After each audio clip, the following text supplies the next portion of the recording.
There I sat across from my parents at their formal dining room table, legal documents spread between the dinner plates like some twisted business meeting. My father's confident smile stretched wide as he slid the partnership agreement toward me, explaining in his most persuasive tone how my younger sister, Madison, would become clinic manager with 25% profit share. Without missing a beat, I opened my own briefcase, retrieved a folder, and placed Clause 4.3 on the mahogany surface. The moment his eyes scanned that first line about embezzlement protection protocols, every drop of color drained from his face. 7 years ago, I graduated from Portland State University with a doctorate in physical therapy and a mountain of student debt that would make your head spin. While my classmates celebrated with expensive dinners and vacation trips, I was already working 3 jobs and living on instant ramen in a 400-square-foot studio apartment that smelled perpetually of the Indian restaurant downstairs. My first job was at Mercy General Hospital, working the early morning shift from 6 to 2 in the afternoon. The pay was decent, but the bureaucracy drove me insane. Patients got 15-minute sessions when they needed an hour. Insurance companies dictated treatment plans instead of medical professionals. I watched too many people leave without proper care because some desk jockey in an office building decided their coverage had limits. After my hospital shift, I would drive my 15-year-old Honda Civic to private homes across the city, providing one-on-one sessions for clients who could afford personalized care. These sessions paid twice as much per hour, but the driving time between appointments ate into my profits. Still, I loved seeing the genuine progress people made when given proper attention and customized treatment plans. Weekends belonged to the Portland Timbers soccer team, where I worked as their backup sports medicine specialist. The energy at those games was incredible, and treating professional athletes taught me advanced techniques I never learned in textbooks. Plus, the networking opportunities with other medical professionals were invaluable for building my reputation in the community. My family's reaction to my ambitious schedule was less than supportive. Every Sunday dinner at my parents' house turned into an intervention about my unrealistic expectations and foolish dreams. My mother, Linda, would shake her head while passing the mashed potatoes, suggesting I apply for a stable government job with benefits and a pension plan. The security would be worth more than chasing some fantasy about owning my own practice. My father, Robert, was even more direct in his criticism. He owned a small construction company and believed in traditional employment structures where you worked for someone else until retirement. He would lean back in his chair, beer in hand, and lecture me about playing doctor when I should focus on building a steady career within an established medical system. Meanwhile, my younger sister Madison was enjoying her college years at the University of Oregon, fully funded by our parents. Her tuition room and board textbooks and even her weekend social activities were covered without question. When I asked for help with my student loans, I was told that graduate school was my choice and therefore my financial responsibility. The contrast stung more than I admitted to myself at the time. Madison studied communications with no clear career path, changing her major 3 times, while I worked 80-hour weeks building toward a specific professional goal. Yet she received unconditional financial support while I received lectures about fiscal responsibility. Despite the family skepticism, I saved every possible penny for 2 years. My social life consisted of Netflix and library books. I bought clothes from thrift stores and cut my own hair. My only splurges were continuing education courses that would advance my professional skills and eventually increase my earning potential. The day I signed the lease on a 1,200-square-foot space in downtown Portland was the proudest moment of my life up to that point. The building was older, requiring significant renovations, but the location was perfect. Close to 3 major hospitals, accessible public transportation, and surrounded by the kind of professionals who would appreciate quality healthcare services. I spent every evening and weekend for 3 months transforming that space into a functional clinic. I painted walls, installed flooring, assembled treatment tables, and set up a computer system for scheduling and billing. My hands were constantly covered in paint or developing blisters from power tools, but every ache felt like progress toward independence. Opening day brought 12 clients, barely enough to cover monthly rent. For the first year, I reinvested every dollar back into the clinic, upgrading equipment and expanding services. I lived on peanut butter sandwiches and coffee while my bank account hovered dangerously close to zero. There were nights I questioned whether my family had been right about pursuing stable employment instead of entrepreneurial risks. Gradually, word-of-mouth referrals began building my client base. Satisfied patients recommended friends and family members. Local doctors started sending referrals after seeing consistent results from my treatment approaches. Sports teams in the area began requesting my services for their injured players. By year 3, I hired my first employee, Jenny Rodriguez, as a receptionist and office manager. She brought organizational skills that allowed me to focus purely on patient care, while she handled scheduling, insurance claims, and general administration. Having someone trustworthy managing the business side made an enormous difference in my stress levels and overall clinic efficiency. Year 4 brought 2 additional physical therapists to handle increased patient volume. Year 5 required expanding to a second location across town. By year 6, we had opened a third clinic specializing in sports medicine and had partnerships with several local athletic programs. Now, 7 years after that first terrifying lease signing, my clinic employs 35 people across 3 locations. Our annual revenue exceeds $2 million. We serve everyone from weekend warriors with tennis elbow to professional athletes recovering from major surgeries. Insurance companies respect our outcomes, data, and doctors throughout the region trust our treatment protocols. The business success felt incredible, but something else had changed during those building years. My family's attitude toward my clinic evolved from dismissive skepticism to curious interest. Instead of asking when I would get a real job, they started asking detailed questions about profit margins, expansion plans, and business operations. 3 months ago, everything shifted dramatically when I discovered through a mutual friend that my father's construction company had filed for bankruptcy. The revelation hit me like a physical blow.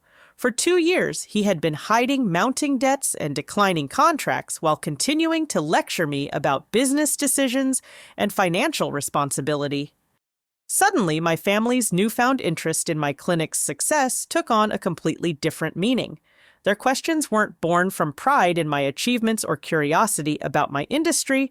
They were evaluating my business as a potential solution to their own financial problems. That realization filled me with a cold dread that kept me awake at night.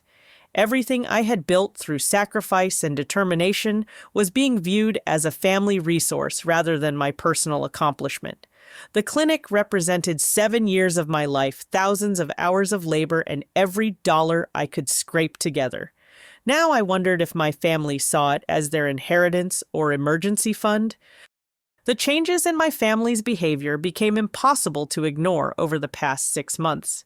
Where my mother, Linda, used to dismiss my work as just physical therapy, she now referred to it as your clinic, with a tone of proprietary interest that made my stomach twist with unease. During our monthly family dinners, the conversation inevitably steered toward business topics that had never interested them before. Linda would ask probing questions about my profit margins disguised as motherly concern about my financial security. She wanted to know if I was saving enough for retirement, whether I had adequate insurance coverage, and how I planned to manage the business if something happened to me. My sister Madison's transformation was even more dramatic and concerning. She had graduated college 6 months earlier with her communications degree and no clear career direction. Instead of job hunting, she seemed more interested in understanding every detail of my clinic operations. During family gatherings, she would corner me with questions about scheduling, software, employee management, and revenue optimization strategies. What bothered me most was how Madison framed her curiosity. She presented herself as a concerned sister, offering helpful insights from her business courses.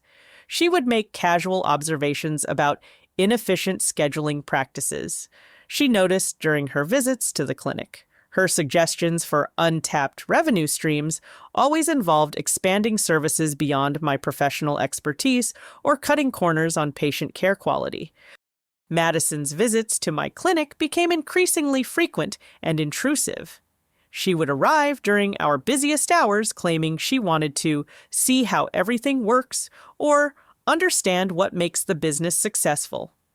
Instead of quietly observing, she inserted herself into conversations with staff members and offered unsolicited advice about improving operations. My receptionist Jenny began expressing discomfort about Madison's behavior. She mentioned that Madison asked detailed questions about our client database, billing procedures, and daily revenue figures. When Jenny politely explained that financial information was confidential, Madison brushed off her concerns with comments about family members having a right to understand the business. The boundary violations escalated when Madison began taking photos of our appointment books and computer screens during her visits. When I confronted her about this inappropriate behavior, she claimed she was studying successful business models for her own future entrepreneurial ventures. Her defensive reaction and refusal to acknowledge my discomfort told me everything I needed to know about her real intentions. My father Robert's newfound interest in my expansion plans felt equally calculated and manipulative. He would arrive at the clinic unannounced, usually during lunch breaks when I might have time to chat. These conversations started friendly enough with questions about my long-term goals and growth strategies, but they quickly evolved into suggestions about family involvement in future business decisions. Robert presented himself as an experienced businessman who could offer valuable guidance about scaling operations and managing multiple locations. He emphasized his decades of experience running his own company, conveniently omitting the fact that his business was currently failing. His advice always included subtle suggestions about bringing family members into management roles or creating partnership structures that would give relatives official positions within my organization. The most disturbing incident occurred 3 weeks ago when Madison arrived at the clinic during a particularly hectic afternoon. Our receptionist Jenny was handling a challenging insurance call while managing a full waiting room of patients. Instead of offering to help or simply waiting, Madison stepped behind the reception desk and began answering phone calls for incoming appointments. I discovered her redirecting 3 patient calls to her own cell phone, claiming she was helping streamline the scheduling process and ensuring patients got the attention they deserved. When I demanded an explanation, Madison insisted she was providing valuable assistance during a busy period. She seemed genuinely confused about why I was upset that she had intercepted calls for my business without permission. The confrontation that followed revealed the depth of Madison's sense of entitlement regarding my clinic. She accused me of being paranoid and controlling when I insisted that only authorized employees could handle patient communications. Her argument centered around family members having a natural right to support each other's businesses, especially when that support could improve operations and increase profits. My staff members began approaching me privately to express their discomfort with Madison's increasingly intrusive presence. They reported feeling undermined when she contradicted their procedures or offered alternative suggestions to patients about treatment schedules. Several mentioned that her behavior created tension in the workplace and made them question their job security. The pattern became clear when I stepped back and analyzed the situation objectively. My family was conducting a coordinated campaign to normalize Madison's involvement in my business operations. They were using guilt trips about family loyalty and mutual support to justify increasingly inappropriate boundary violations. Robert would emphasize our family's close relationships and shared values during his business advice sessions. He painted pictures of successful family enterprises where relatives worked together toward common goals and shared in collective prosperity. His vision always included Madison playing a central role in my clinic's future growth and development. Linda's emotional manipulation focused on my apparent selfishness in pursuing independent success without considering my family's needs and contributions. She reminded me frequently about the sacrifices she and Robert had made to support my education and early career development. According to her narrative, my current success was partly their achievement, which created obligations for me to share that success with family members. The pressure was becoming unbearable. I found myself dreading family dinners and avoiding phone calls from relatives. Every interaction felt like a negotiation where I was expected to defend my right to control my own business. The joy I had always felt from my professional accomplishments was being poisoned by my family's sense of entitlement to those achievements. I knew I needed professional advice about protecting my business interests, but I also hoped I was overreacting to behavior that might have innocent explanations. Maybe Madison really was just curious about business operations. Perhaps my parents were genuinely trying to offer helpful guidance based on their own experiences. But deep down, I understood that my family viewed my success as an opportunity to solve their own problems.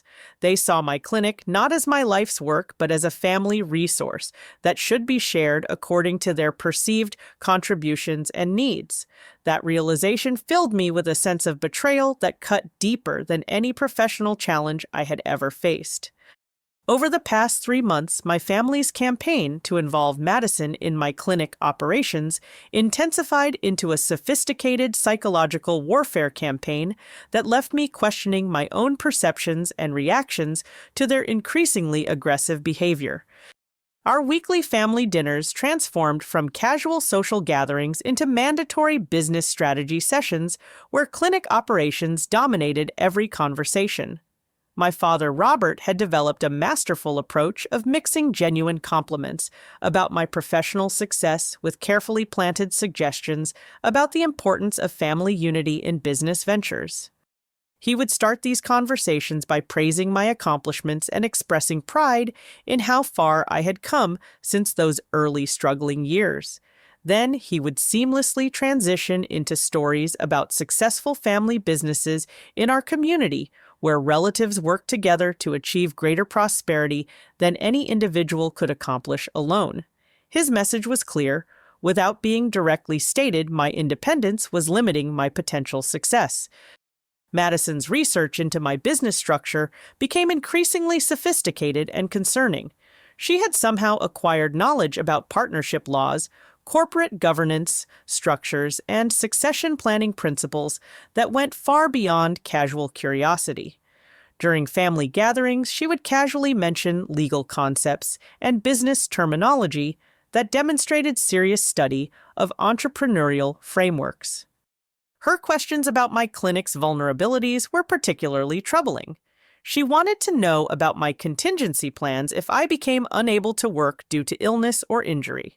How were decisions made about major expenditures or expansion opportunities? What legal protections existed to prevent hostile takeovers or forced partnerships? These weren't innocent inquiries from a concerned sister. My mother Linda's emotional manipulation reached new levels of intensity during this period.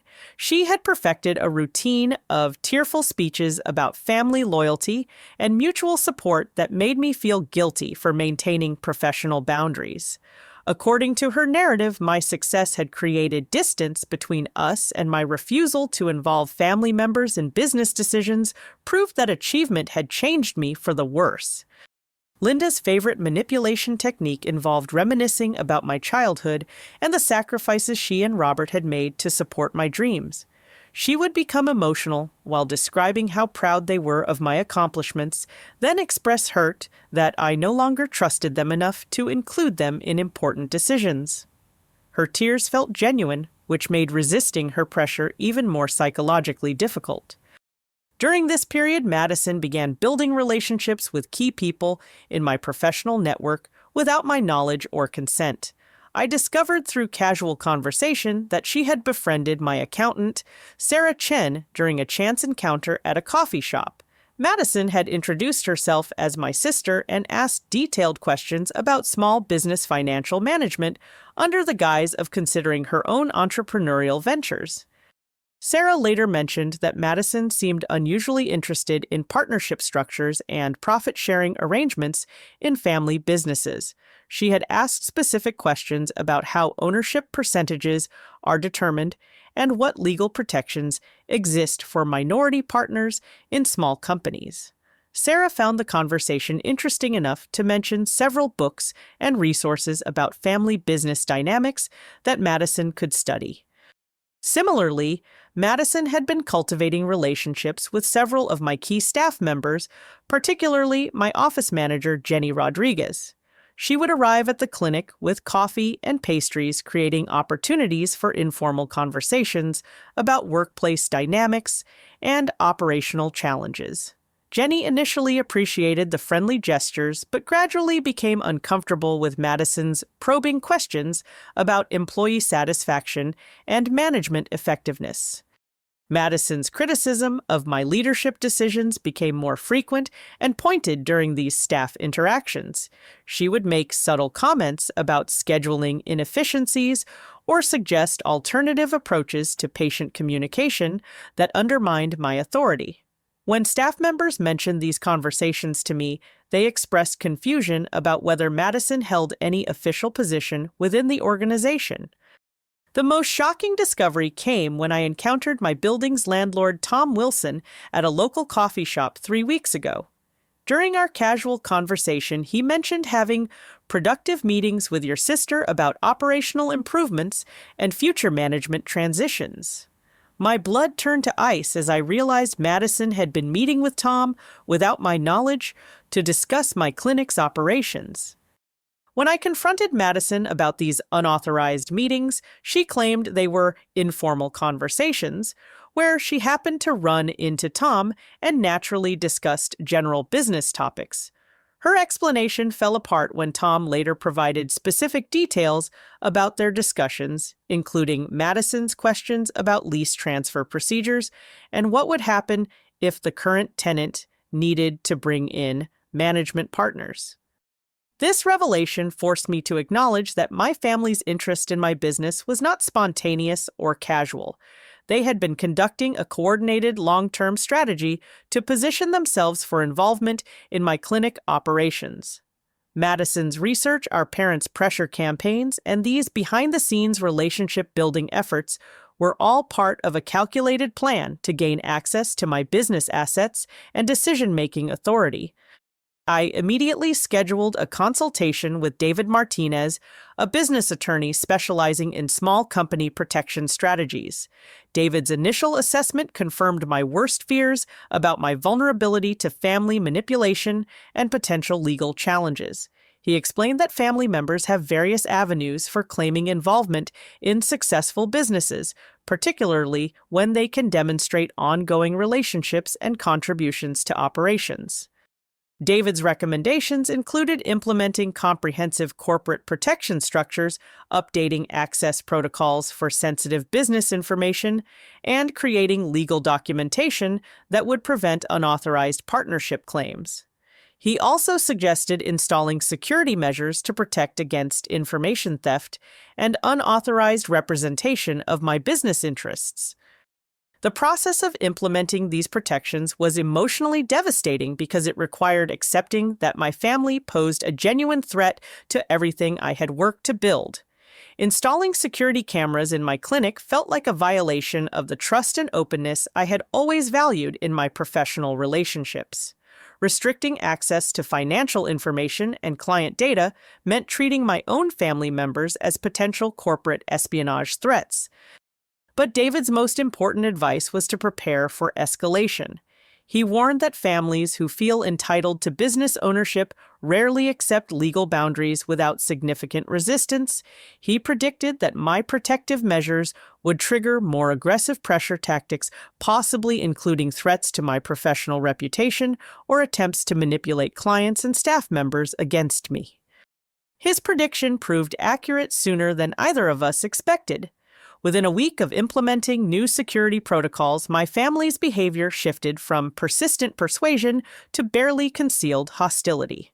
The stage was being set for a confrontation that would determine whether I could maintain control of my life's work or would be forced to surrender it to family members who felt entitled to profit from my success.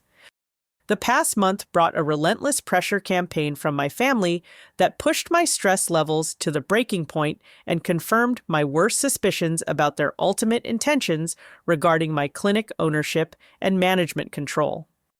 Daily phone calls and text messages from various family members created a constant barrage of communication about partnership opportunities that were no longer presented as suggestions, but as inevitable changes to my business structure. My father, Robert, had abandoned his subtle persuasion tactics in favor of scheduled business advice sessions that felt more like mandatory corporate meetings than family conversations. These sessions took place at my parents' house, usually in Robert's home office, where he had created a formal presentation environment complete with financial projections, partnership proposals, and legal documents spread across his desk.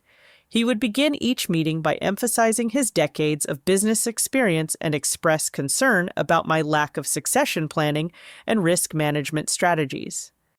Robert's arguments became increasingly sophisticated and targeted toward my specific vulnerabilities as a single business owner. He highlighted the dangers of operating without management backup, the financial risks of carrying full liability for multiple clinic locations, and the operational challenges of maintaining quality control across an expanding organization. Every problem he identified had the same solution, bringing Madison into a formal management role with appropriate ownership compensation. Madison's presence at my clinic during this period created unbearable tension for both staff and patients. She had essentially appointed herself as an unofficial consultant, arriving daily during peak hours to observe operations and offer unsolicited feedback about efficiency improvements and revenue enhancement opportunities. Her behavior toward my employees became increasingly presumptuous and inappropriate. Madison would countermand my scheduling decisions, suggest alternative treatment approaches to patients, and make promises about future service expansions that exceeded my professional scope of practice. When staff members questioned her authority to make these statements, Madison would reference her family ownership position and upcoming management responsibilities. The impact on workplace morale was devastating. Jenny Rodriguez, my loyal office manager, requested a private meeting to express her concerns about job security and operational confusion. Several physical therapists mentioned that patients were asking questions about management changes and whether their treatment plans would continue under new leadership. The rumors and uncertainty were affecting the quality of care we provided and threatening the reputation I had spent 7 years building. My mother Linda's emotional manipulation reached peak intensity during this period as she deployed every guilt-inducing technique in her arsenal to break down my resistance to their partnership demands. She would call me at work during busy periods crying about family unity and expressing fear that my success was destroying our close relationships. Linda's most effective manipulation involved creating elaborate narratives about other families in our community who had successfully collaborated on business ventures. She would describe these examples in detail, emphasizing how mutual support and shared ownership had strengthened both family bonds and financial prosperity. Her implicit message was clear: my refusal to include family members in my business proved I valued money more than relationships. These emotional assaults often came at the worst possible times, usually when I was treating patients or handling urgent clinic matters. Linda seemed to have an uncanny ability to call during my most stressful moments, then express hurt when I couldn't provide the emotional attention she demanded. Her timing felt calculated to maximize my psychological vulnerability and wear down my resistance to their demands. The most shocking development came when Madison accused me of financial improprieties in my clinic's billing practices. During a particularly intense family dinner, she announced that her review of our operations had revealed irregularities in how we charged insurance companies for certain services. She claimed these billing discrepancies could constitute fraud and suggested that external oversight would protect both the clinic and my professional reputation. Madison's accusations were specific enough to be terrifying, but vague enough to be impossible to immediately refute. She mentioned overcharging for evaluation services billing for treatments that weren't fully documented and charging premium rates for basic therapeutic procedures. Her knowledge of billing terminology and insurance regulations suggested she had done extensive research to make her accusations sound credible. My father Robert's support for Madison's accusations completed their coordinated attack on my professional integrity. He expressed serious concern about the legal and financial risks I was creating for the entire family through these alleged billing improprieties. According to Robert, Madison's discovery of these problems was fortunate because it allowed us to address the issues internally before they attracted regulatory attention. The implicit threat was crystal clear: unless I agreed to their partnership terms and brought Madison into a management position with oversight authority, they would report their accusations to the state medical board and relevant insurance companies. My professional license, business operations, and personal reputation would be destroyed by investigations into fabricated charges of insurance fraud. I spent several sleepless nights reviewing every billing record and insurance claim from the past 3 years, desperately searching for any legitimate basis for Madison's accusations. My review confirmed what I already knew: our billing practices were completely compliant with all regulatory requirements and industry standards. Madison had fabricated her charges to create leverage for forcing me into their partnership arrangement. The realization that my own family was willing to destroy my professional reputation and career to gain control of my business assets was more painful than any betrayal I had experienced. These were the people who had raised me, claimed to love me unconditionally, and expressed pride in my accomplishments. Now they were threatening to annihilate everything I had worked to build unless I surrendered ownership and control to relatives who had contributed nothing to my success. My investigation into Madison's accusations revealed even more disturbing evidence of their calculated deception. I discovered that she had created fake billing documents with altered charges and fabricated treatment codes to support her fraud allegations. She had spent considerable time and effort manufacturing evidence that could have destroyed my career if presented to regulatory authorities. The level of premeditation and malicious intent required to create these false documents demonstrated that my family's campaign was not spontaneous greed or misguided attempts to help my business. They had been planning this coordinated attack for months, possibly years, waiting for the right moment to execute their strategy for gaining control of my clinic operations. During this period, I also learned that Madison had been consulting with a family law attorney about forced partnership procedures and inheritance claims in small businesses. She had researched legal precedents where family members successfully gained ownership positions in companies owned by relatives, particularly in cases involving healthcare practices and professional services. The emotional toll of this betrayal was overwhelming. I would find myself crying in my car between patient appointments or struggling to focus during treatment sessions because my mind was consumed with fears about my family's next attack. The stress affected my sleep appetite and overall health as I tried to maintain professional composure while dealing with psychological warfare from the people who should have been my strongest supporters. But beneath the heartbreak and stress, a cold determination was growing. My family had underestimated both my intelligence and my commitment to protecting everything I had built. They assumed I would surrender rather than risk losing family relationships or enduring a prolonged conflict. They were about to discover how wrong they were about my willingness to fight for my life's work and professional integrity. Tonight's family dinner felt different from the moment I pulled into my parents' driveway and noticed the formal atmosphere they had created for what I now understood was intended to be my capitulation to their demands rather than a social gathering. My attorney, David Martinez, had spent the afternoon providing final review of the protection documents we had prepared over the past month. Every legal vulnerability my family might exploit had been addressed with comprehensive documentation, recorded evidence, and strategic countermeasures designed to neutralize their leverage and expose their fraudulent tactics.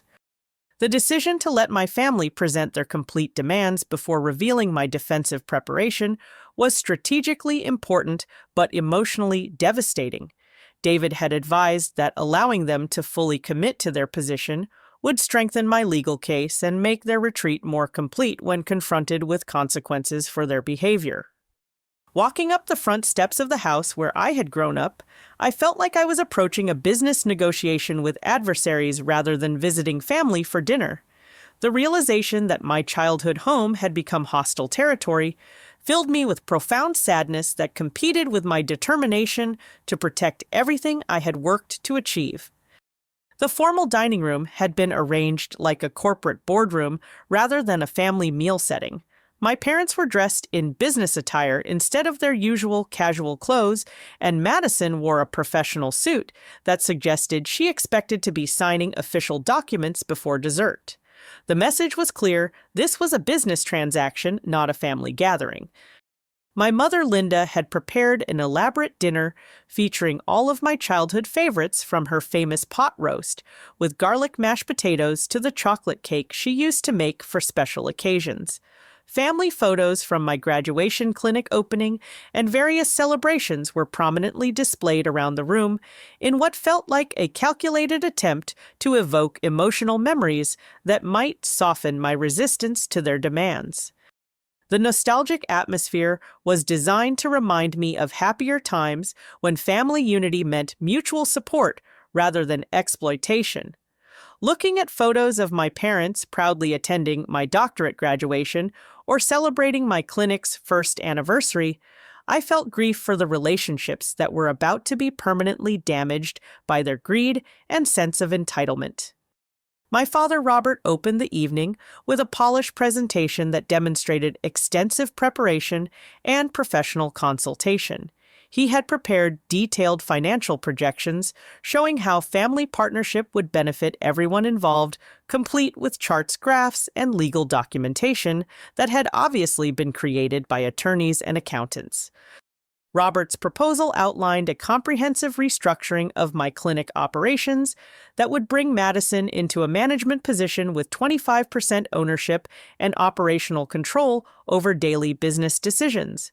The partnership structure heavily favored family members with profit-sharing arrangements that would provide substantial income to Madison without corresponding investment or liability obligations. Madison's qualifications were presented with dramatically exaggerated credentials that transformed her communications degree and complete lack of healthcare experience into valuable assets for managing medical practice operations. According to the presentation, her business education and fresh perspective would optimize efficiency and increase revenue through innovative management approaches. The legal documents were already prepared and notarized, demonstrating their confidence that I would accept their terms rather than risk the consequences of resistance. Partnership agreements, corporate restructuring papers, and management transition timelines were organized in professional binders, with highlighted sections showing where my signature was required to formalize the arrangement. Madison's operational improvement plan revealed the depth of her research into my clinic's vulnerabilities and opportunities for change. Her proposals included staff restructuring that would eliminate several loyal employees' revenue enhancement strategies that would compromise patient care quality and expansion timelines that would require my personal financial guarantees for additional locations and equipment. The plan specifically targeted Jenny Rodriguez for termination, claiming her salary was excessive for basic receptionist duties that could be handled more efficiently by Madison herself. Similarly, 2 of my most experienced physical therapists were marked for replacement with recent graduates who would accept lower wages and generate higher profit margins through increased patient volume.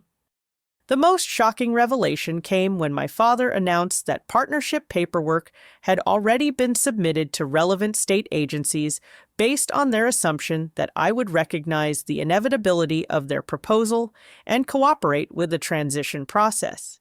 They had moved forward with legal filings without my knowledge or consent, believing I had no choice but to accept their demands or face destruction of my business and professional reputation. Robert's confident announcement about the submitted paperwork demonstrated their belief that they had successfully cornered me with no viable alternatives. They expected grateful acceptance of their generous offer to include me as a minority partner in my own business rather than complete exclusion from operations they intended to control. Madison's expression of smug satisfaction confirmed that she viewed this as her triumphant moment of claiming ownership over achievements she had never worked to earn. She had spent months planning this takeover, researching legal strategies and preparing for management responsibilities she felt entitled to assume based solely on family relationships. My parents' expectation of cooperation rather than resistance revealed how completely they had misunderstood both my character and my commitment to protecting my life's work. They assumed family loyalty would override my business interests and that emotional manipulation would prove more powerful than legal preparation. The moment had arrived for me to choose between maintaining family harmony by surrendering everything I had built or protecting my professional integrity by destroying relationships with the people who raised me. Looking around the dining room at the elaborate setup designed to manipulate my emotions and coerce my compliance, I felt crystal clear about which choice served my long-term interests and personal values. I reached for my briefcase with calm determination, knowing that the documents inside would either resolve this conflict permanently or escalate it beyond any possibility of reconciliation. Either outcome was preferable to surrendering my life's work to family members who valued their financial gain more than my professional autonomy and personal dignity. I opened my briefcase with deliberate calm, methodically removing legal documents that I had spent weeks preparing with David Martinez for exactly this moment. The official letterhead and professional formatting of the papers immediately caught my father's attention, and I watched confusion replace confidence in his expression as he recognized that I had not come unprepared to this confrontation. The first document I placed on the table was a comprehensive legal analysis of their partnership claims, prepared by Martinez Law Group and stamped with official seals that demonstrated its legitimacy in any court proceeding. Robert's eyes widened as he scanned the opening paragraphs and realized that I had been documenting and analyzing their behavior with professional legal guidance. Clause 4.3, I said quietly, sliding the relevant section across the mahogany surface toward my father. Comprehensive protection against fraudulent partnership claims submitted without proper authorization. Robert's face drained of color as he read the detailed documentation of their unauthorized legal filings and the serious criminal charges those filings could trigger under state business law. The clause outlined specific penalties for attempted fraud, including financial liability for damages to legitimate business operations and potential imprisonment for individuals who submit false partnership documentation to state agencies. The second document contained audio recordings of every conversation where Madison had made false accusations about my billing practices, along with professional analysis from a forensic accounting firm that confirmed the accusations were completely fabricated. Madison's threats to report non-existent insurance fraud were recorded in her own voice, providing irrefutable evidence of attempted extortion. Madison's confident expression crumbled as she heard her own voice played back through my phone, making specific allegations about billing irregularities that the accounting analysis proved were impossible given our documented procedures and insurance company oversight. Her attempts to backtrack and claim the accusations were misunderstandings only made the recordings more damaging to her credibility. The third set of documents contained evidence of Madison's unauthorized creation of false billing records to support her fraud allegations. David had worked with cybersecurity specialists to trace the creation of altered documents back to Madison's personal computer, providing digital fingerprints that would be admissible in criminal court proceedings. My mother Linda's emotional meltdown began as she realized the scope of evidence I had gathered against their coordinated attack. Her tears shifted from manipulation tactics to genuine remorse as she understood that her participation in their scheme could result in criminal charges for conspiracy to commit fraud and extortion. "You've been planning this for months." I continued placing surveillance records on the table that documented Madison's unauthorized meetings with my landlord vendors and professional contacts. Every conversation, every threat, every false accusation has been recorded and analyzed by legal professionals. The documentation included detailed timelines showing the coordination between family members, evidence of Madison's research into forced partnership procedures, and proof of their consultation with attorneys about gaining control of my business assets. Their entire conspiracy was laid bare in official legal documents that could be submitted to law enforcement agencies at any time. Robert's realization that their submitted partnership paperwork constituted criminal fraud rather than legitimate business documentation hit him like a physical blow. The state attorney general's office had procedures for prosecuting fraudulent business filings, and the evidence I had gathered exceeded the requirements for criminal charges against all three family members. "This is what you've earned through your behavior," I said, sliding the final document across the table. "A choice between accepting complete legal consequences or agreeing to terms that will prevent your prosecution and protect my business from future interference."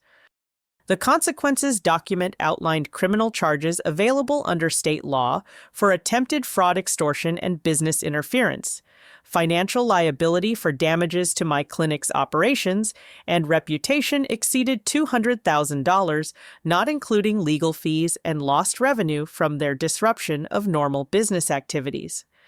Madison's desperate attempts to minimize her accusations and threats only highlighted the calculated nature of her deception. Her claims that billing concerns were merely sister looking out for sister contradicted the recorded evidence of specific fraud allegations and threats to contact regulatory agencies unless I surrendered management control. The choice I was offering was stark but fair: complete withdrawal from any involvement in my clinic operations with signed legal agreements acknowledging their wrongdoing, or criminal prosecution for fraud, extortion, and conspiracy charges that could result in prison sentences and permanent criminal records. Robert's understanding that their business attorney had failed to warn them about criminal liability for their tactics added another layer to their shock and dismay.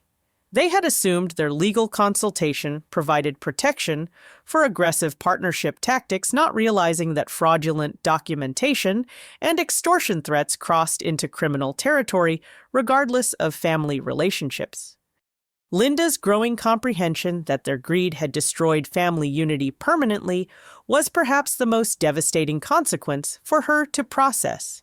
She had imagined that financial success would strengthen family bonds, not understanding that exploitation and betrayal would make future relationships impossible even if legal consequences were avoided.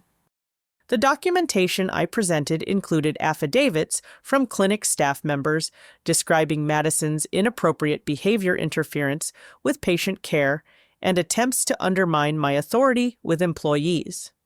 Professional witnesses would testify about damage to clinic operations and my reputation within the medical community.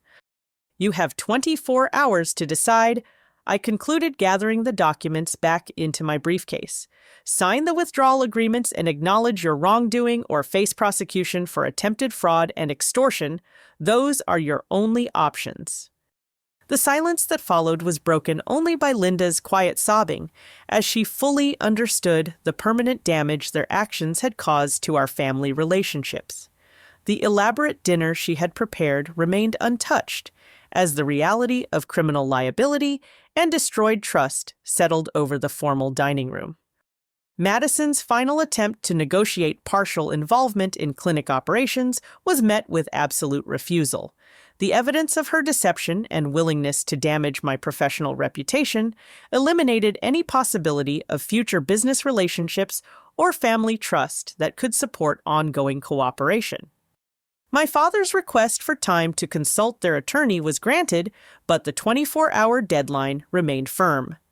David Martinez had confirmed that every document was legally sound and that prosecution would proceed if they chose to reject the withdrawal terms and continue their interference with my business operations.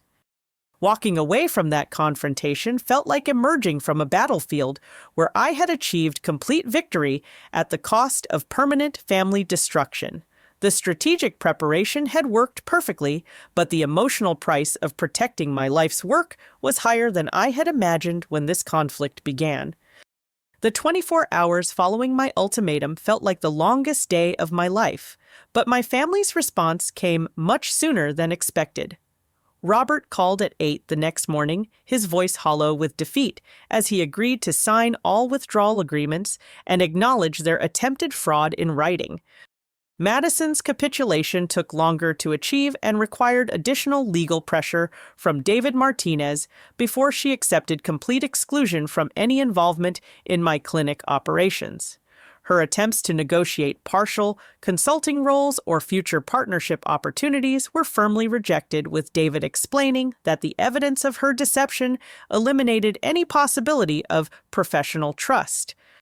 The signed agreements included comprehensive admissions of wrongdoing that protected my clinic from future interference and provided legal recourse if they violated the terms of their withdrawal. Madison acknowledged creating false billing documents, making fraudulent accusations, and attempting to gain unauthorized access to proprietary business information. My mother Linda's emotional journey toward accepting responsibility for her role in their conspiracy was perhaps the most difficult aspect of the resolution process. She struggled to understand how her desire for family unity had enabled fraud and extortion attempts against her own daughter's business and professional reputation. The state investigation into their fraudulent partnership paperwork resulted in complete invalidation of all unauthorized filings and formal reprimands for submitting false documentation. Madison faced professional sanctions that prevented her from holding management positions in healthcare-related businesses, effectively ending her hopes of involvement in my industry. David Martinez's legal work created ironclad protections that made any future family interference with my clinic operations impossible. The corporate structure was strengthened with multiple layers of authorization requirements, succession planning that excluded family members, and automatic legal responses to unauthorized partnership claims. The immediate impact on my clinic's workplace environment was dramatic and positive. Staff members expressed relief that Madison's disruptive presence was permanently eliminated, and employee morale improved significantly once the uncertainty about management changes was resolved. Jenny Rodriguez mentioned that patients had noticed the improved atmosphere and commented positively about the stable leadership. Our security protocols remained in place as ongoing protection against future manipulation attempts, but the daily stress of wondering when the next attack would come was finally eliminated. I could focus entirely on patient care and business development without constantly looking over my shoulder for family interference. The clinic's continued growth and success over the following months vindicated my decision to fight for independence rather than surrender to family pressure. We expanded services to include specialized sports medicine programs, developed partnerships with additional physician practices, and maintained our reputation for exceptional patient outcomes. Professional recognition within the medical community actually increased as word spread about how I had handled the family business conflict with integrity and legal precision. Other healthcare entrepreneurs reached out for advice about protecting their practices from similar family interference, leading to consulting opportunities and industry leadership roles. The unexpected outcome that brought the most personal satisfaction was the gradual rebuilding of family relationships on completely new terms based on mutual respect rather than financial exploitation. Robert's sincere efforts to understand and respect my boundaries demonstrated genuine remorse for his behavior and commitment to repairing the trust he had destroyed. His bankruptcy had forced him to confront the poor decision-making and financial irresponsibility that had created his desperation to access my business assets. Working through his own problems without relying on family bailouts helped him develop authentic pride in my independent success rather than viewing it as a resource to exploit. Linda's growth in recognizing my independence as an adult, rather than an extension of family obligations, was slower, but ultimately more meaningful. She learned to celebrate my achievements without immediately calculating how they might benefit other family members, and our conversations gradually returned to genuine interest in my life rather than strategic planning for family advantage. Madison's acknowledgement of her wrongdoing and pursuit of legitimate business education marked the beginning of her personal accountability journey. She enrolled in a business ethics program and began developing her own career path through honest work rather than attempting to claim credit for other people's achievements.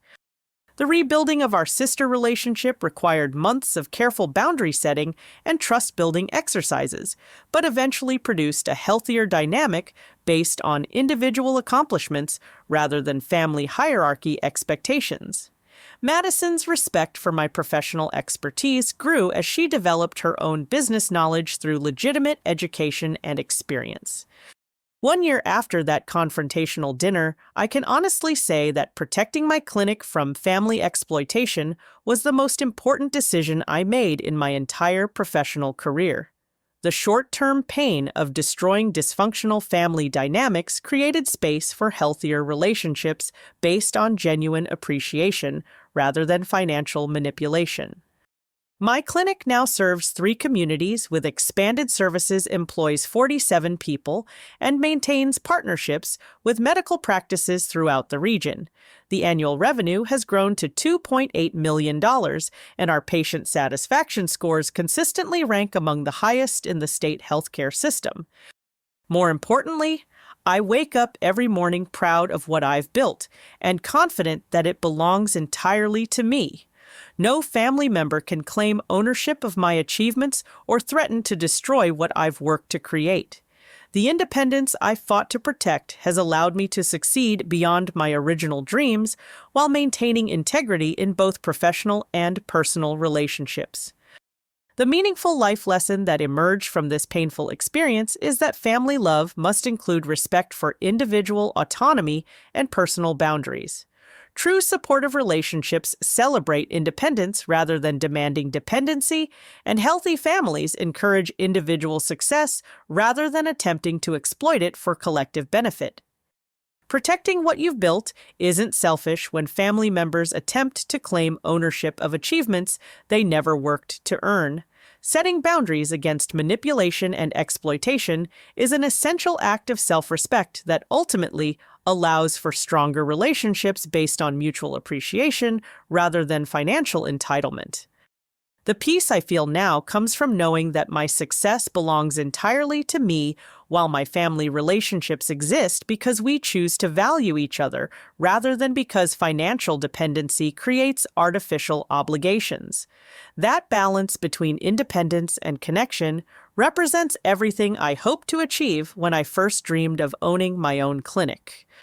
Have you ever had to choose between family harmony and protecting something you worked incredibly hard to build?